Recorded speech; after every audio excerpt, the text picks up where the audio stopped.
Presiden Ukraina Volodymyr Zelensky meminta Presiden Amerika Serikat, AS, Joe Biden dan pemimpin China Xi Jinping untuk menghadiri konferensi tingkat tinggi, KTT, Perdamaian Global yang akan dihelat di Swiss pada Juni mendatang. Menurut dia, kehadiran pemimpin dunia dalam konferensi itu akan memberi tekanan kepada Rusia untuk berhenti melakukan invasi ke Ukraina. Saya memohon kepada pemimpin dunia yang masih mengesampingkan upaya global dalam KTT Perdamaian Dunia untuk Presiden Biden, pemimpin AS dan Presiden Xi Jinping, pemimpin Cina, kata Zelensky dikutip dari Reuters, Minggu 26 Mei.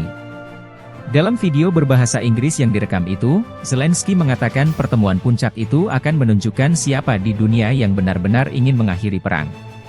Tolong tunjukkan kepemimpinan Anda dalam memajukan perdamaian yang sesungguhnya dan bukan sekedar jeda di antara perang, kata Zelensky.